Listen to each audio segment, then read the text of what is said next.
ناظرین آداب، ہمارے ساتھ بات کرنے کے لیے موجود انقلاب کے chief of national bureau doctor Mumtaz Alam Rizvi صاحب۔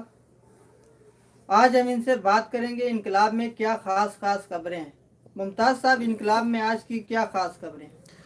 دیکھیے، انقلاب میں خاص خبریں اگر دیکھیے تو آپ ہر صفحے پر، وہ چاہے بہار کا صفحہ ہو، یو پی کا صفحہ ہو اور مہاراشٹر کا صفحہ ہو یا اور جو بھی صفحات ہیں، تو ہر صفحے پر بہت اہم خبر ہیں، لیکن آج میں دو خبروں پر خاص طور سے بات کروں گا۔ اور ایک خبر تو یہ ہے کہ حامد انصاری نے، جو نائب صدر جمہوریہ ہند، سابق نائب صدر جمہوریہ ہند رہے ہیں، ان کا بیان ہے، اور دوسری خبر راہل گاندھی کے تعلق سے ہے۔ تو دو خبروں پہ خاص طور سے میں بات کروں گا۔ یہ لیڈ آج کی خبر ہے حامد انصاری صاحب، محمد حامد انصاری صاحب، جنہوں نے کل کانگریس کے ایک رکن پارلیمنٹ اور مشہور دانشور ششی تھرور کی کتاب کا اجرا تھا، اور ان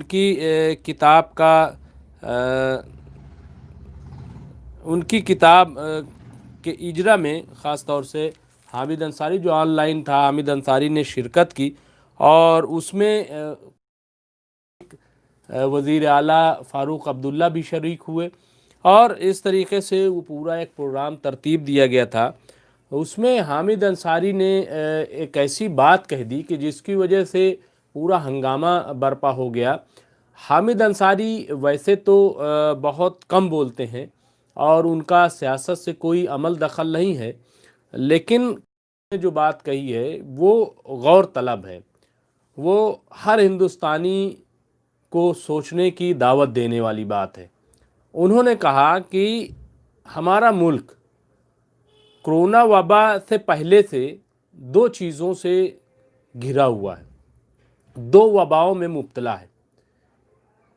ایک وبا ہے مذہبی انتہا پسندی یا شدت پسندی، اور دوسرا ہے جارحانہ راشٹرواد۔ یہ دو وبائیں ایسی ہیں کہ جس سے ہمارا ملک کا تانا بانا بگڑ رہا ہے، یہ انہوں نے اپنے بیان میں کہا، اور اس کے بعد سے ظاہر سی بات ہے کہ ہنگامہ برپا ہو گیا۔ خاص طور سے بی جے پی کو بہت زیادہ شاید مرچی لگی، کیونکہ جس قسم کے بیانات آ رہے تھے، اور حامد انصاری کو ہی الٹا یہ کہا جا رہا تھا کہ دراصل یہ ملک کو تقسیم کرنا چاہتے ہیں اور ایک بڑے طبقے کو، مسلمانوں کے، یہ اکسانا چاہتے ہیں۔ لیکن ایسی کیا ہے؟ دیکھیے، حامد انصاری پہلے شخص نہیں ہیں جنہوں نے ایسا بیان دیا ہے۔ اس سے پہلے ملک کے بڑے بڑے دانشوروں نے یہ کہا ہے کہ جو ہندوستان کا سوشل فیبرک ہے، جو گنگا جمنی تہذیب ہے، جو فرقہ وارانہ ہم آہنگی ہے، اس کو نقصان پہنچایا جا رہا ہے، اس کو توڑنے کی کوشش کی جا رہی ہے، اور ہندوتوا کے نام پہ بہت کچھ کیا جا رہا ہے۔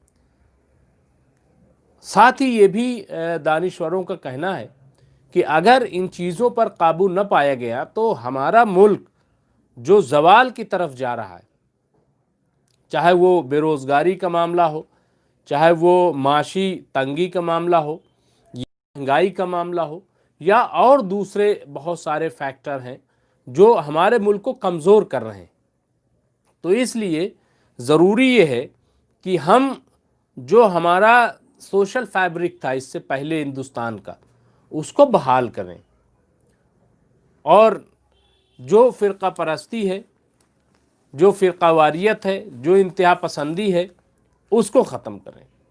تو یہ میں سمجھتا ہوں کہ ان کا بیان ہے، اور یہ اس بیان کے بعد ہم نے کچھ لوگوں سے بات بھی کی۔ ہم نے شاہد صدیقی، جو کہ سابق رکن پارلیمنٹ ہیں اور معروف صحافی ہیں، ان سے ہم نے بات کی، تو انہوں نے بھی یہی بات کہی۔ انہوں نے کہا کہ حامد انصاری نے جو بات کہی ہے وہ بالکل صحیح بات کہی ہے۔ انہوں نے کوئی ایسی بات نہیں کی جس پر کوئی انگلی اٹھائے، اور انہوں نے کوئی ایسی بات نہیں کی جو بالکل نئی ہو۔ اس سے پہلے بھی لوگ یہ بات کرتے رہے ہیں۔ اب سوال یہ ہے کہ اگر واقعی حامد انصاری کی بات صحیح ہے تو ایک اتنے بڑے دانشور کی بات پر غور کرنا چاہیے کہ اس پر ہنگامہ کرنا چاہیے؟ آپ کیا ایسا نہیں لگ رہا ہے کہ مذہبی شدت پسندی کو ہوا دی جا رہی ہے؟ آپ بتائیے کہ لو جہاد کیا ہے جس پر قانون بنانے کی بات ہو رہی ہے؟ ہر روز اس پر خبر ہے، بڑی بڑی ڈیبیٹ ہو رہی، بڑی بڑی بحثیں ہو رہی ہیں۔ ہمارے سامنے مہنگائی کے ایشو ہے، اس پر بات نہیں ہو رہی۔ ہمارے سامنے بے روزگاری کا مسئلہ ہے، اس پر بات نہیں ہو رہی۔ نوجوان روز خودکشی کر رہے ہیں، اس پر بات نہیں ہو رہی ہے۔ پڑھے لکھے نوجوان بے روزگار گھوم رہے ہیں، ان کے پاس کچھ ہے نہیں۔ جب روزگار نہیں ہوگا تو شادی بیاہ کیسے ہوگا؟ تو اس پر بات نہیں ہو رہی ہے۔ تو سوال یہ ہے کہ آخر ایسا کیوں ہے؟ تو اس پر بھی دیکھیے ماہرین کا کہنا ہے کہ یہ ساری چیزیں اس لیے کی جاتی ہیں تاکہ جو اصل ایشو ہے اس کو ہٹایا جائے۔ میں سمجھتا ہوں کہ حامد انصاری نے جو بات کہی ہے اس پر سنجیدگی سے غور کرنا چاہیے اور دیکھنا چاہیے کہ آخر انہوں نے ایسی بات کیوں کی ہے۔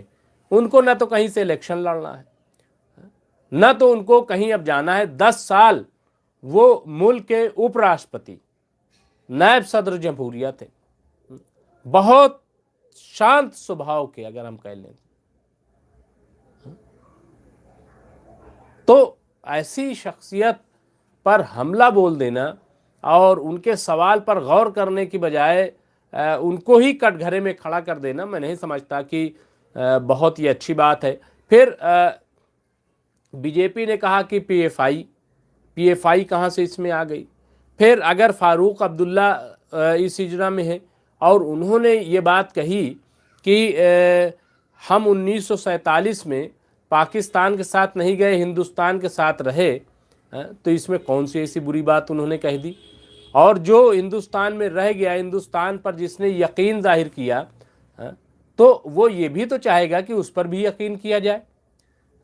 جو شخص پارلیمنٹ میں کھڑے ہو کر کے اور اپنی جان کی پرواہ نہ کر کے بھارت ماتا کی جے کہتا ہو، جو ہندوستان کی تہذیب میں رچا بسا ہو، جو سنگیت میں، اور پھر جس کا گھرانہ، آپ عمر عبداللہ کی بیوی دیکھ لیجئے، وہ غیر مسلم ہندو، داماد سچن پائلٹ، تو اس طریقے کے جس کا گھرانہ، اگر اس پر بھی اعتماد نہ کیا جائے گا تو پھر کیا ہوگا؟ تو میں سمجھتا ہوں کہ جو بات فاروق عبداللہ کہہ رہے ہیں، جو بات حامد انصاری کہہ رہے ہیں، یا جو بات دوسرے دانشور کہہ رہے ہیں، اس پر ضرور غور کرنا چاہیے، اور تبھی ہمارا ہندوستان جو ہے وہ ایک مضبوط ہندوستان بنے گا۔ اور یہ کہ ان کو نظر انداز کر کے بہت زیادہ ہم اگر سوچیں گے کہ ہم ڈیولپمنٹ کی طرف بڑھیں گے، تو میں سمجھتا ہوں کہ یہ خام خیالی ہے، یہ ایسا ممکن نہیں ہے۔ دوسری خبر جو بہت اہم ہے، ویسے تو بہت ساری خبریں ہیں اور بہت ساری خبروں کو پڑھنے کے لیے انقلاب پڑھیے، سبسکرائب کر لیجئے بہت آسانی سے۔ اور اب ہمارا انقلاب ڈیجیٹل بھی آنے والا ہے، وہ بھی شروع ہو رہا ہے۔ تو دیکھیں، دوسری اہم خبر جس پر ہم بات کریں گے وہ راہل گاندھی کے تعلق سے ہے۔ یہ آپ دیکھ سکتے ہیں اور اس کو انقلاب میں پڑھ سکتے ہیں۔ راہل گاندھی نے ایک ٹویٹ کیا، اور ٹویٹ بہت مختصر سا تھا، لیکن انہوں نے ایک ایجنسی کی خبر کو، جو دینک بھاسکر میں خبر شائع ہوئی تھی، اس ٹکڑے کو ساتھ میں اٹیچ کر کے ٹویٹ کیا اور لکھا کہ آپ بتائیے کہ مودی حکومت کس کا وکاس کر رہی ہے۔ اس کی وجہ یہ ہے کہ اس کی ہیڈنگ یہ تھی کہ اڈانی دولت جوڑنے کی دوڑ میں امبانی سے نکلے آگے۔ آپ کو یہ جان کر حیرت ہوگی کہ جب ملک کی جی ڈی پی مائنس میں چلی گئی ہے، یعنی پلس میں نہیں ہے، 5 4 6 3 2 یہ سب کچھ نہیں، جب نوٹ بندی ہوئی تھی تو یہ بات ڈاکٹر منموہن سنگھ نے کہی تھی کہ 2-3% جو ہے وہ جی ڈی پی کم ہوگی، یعنی اگر 7-7.5% ہے تو 5%، پھر اور یہ ہوگا 3%۔ لیکن آج ملک کی جی ڈی پی مائنس میں چلی گئی ہے، -10، بلکہ اور زیادہ۔ یہ تو ہے ملک کی صورتحال۔ آپ کو معلوم ہے کہ مہنگائی کتنی ہے، آپ کو یہ بھی معلوم ہے کہ ملک میں بے روزگار لوگ کتنے ہیں، آپ کو یہ بھی معلوم ہے کہ خودکشی کتنی ہو رہی ہے، اور آپ کو یہ بھی معلوم ہے کہ اب پھر ایک طرف سے غربت کی، غریبوں کی تعداد بڑھ رہی ہے۔ مڈل کلاس ہمارا بالکل ٹوٹ چکا ہے، وہ مڈل کلاس جو کسی بھی ملک کی ریڑھ کی ہڈی ہوتا ہے۔ لیکن اس کے برعکس اب آئیے، اڈانی ہر روز ان کی دولت میں آپ چونک جائیں گے سن کے کہ کتنی دولت جڑتی ہے روز۔ 449 کروڑ روپے، 449 کروڑ روپے ہر روز اڈانی کی دولت میں جڑ جاتی ہے۔ جی ہاں، اور امبانی اس لیے پیچھے رہ گئے کہ ان کی دولت میں 385 کروڑ صرف جڑ پاتے ہیں، تو اس لیے امبانی اس وقت اڈانی سے پیچھے چلے گئے۔ اس کے علاوہ یہ بھی بتایا گیا کہ بل گیٹس جو دوسرے نمبر ہیں دولت جوڑنے میں، ان کو پچھاڑ دیا ہے اڈانی نے۔ تو یہ اتنی دولت، اتنی کمائی، اتنا سرمایہ کہاں سے آ گیا ہے؟ اور اسی بات کو لے کر کے راہل گاندھی نے ٹویٹ کیا ہے، سوال اٹھایا ہے کہ آخر یہ جو وکاس کی بات ہو رہی ہے، تو چونکہ شروع سے آپ کو پتا ہے کہ راہل گاندھی شروع سے یہ مودی حکومت پر الزام عائد کرتے آئے ہیں کہ 2-3 متر ہیں مودی جی کے جن کی وہ مدد کرتے، جن کا بھی وکاس چاہتے ہیں۔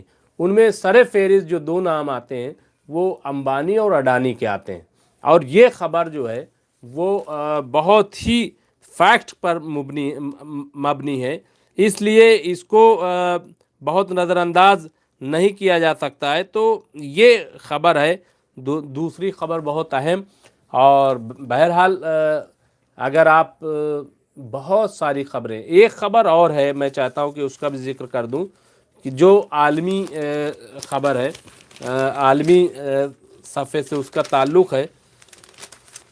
G20 کی سعودی عرب حکومت کی سربراہی میں G20 کانفرنس کا آغاز ہوا ہے، اور اس میں ہمارے یہاں سے وزیر اعظم نریندر مودی نے شرکت کی ہے، اور امریکہ سے جو امریکی صدر ابھی ہیں وہ ڈونالڈ ٹرمپ، تو وہ شرکت کر رہے ہیں، اور یہ آپ دیکھ سکتے ہیں اس کی خبر انقلاب میں شائع ہوئی ہے۔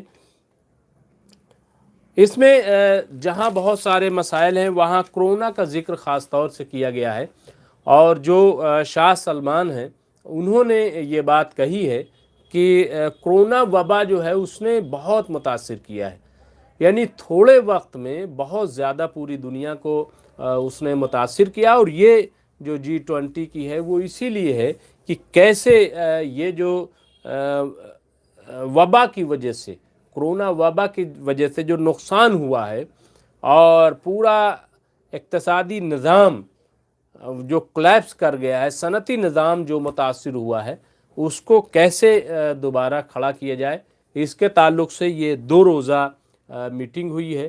تو آپ انقلاب میں جب پڑھیں گے تو اس کی بھی تفصیل آپ کو مل جائے گی۔ تو یہ خبریں تھیں جو میں نے آپ کی خدمت میں پیش کی ہے۔ ظاہر سی بات ہے کہ میں پھر ایک بار کہوں گا کہ آپ غور کریں کہ آخر ہمارا ملک کہاں جا رہا ہے، اور اس ملک کو کس کی نظر لگ گئی۔ بہت بہت شکریہ۔ ناظرین، تو آپ دیکھ رہے تھے، ہمارے ساتھ بات کرنے کے لیے موجود تھے انقلاب کے chief of national bureau doctor Mumtaz Alam Rizvi صاحب۔ ہم پھر حاضر ہوں گے کچھ نئی بڑی شخصیت کے ساتھ، تب تک دیکھتے رہیے MMC نیوز انڈیا نئی دلی۔ شکریہ، خدا حافظ۔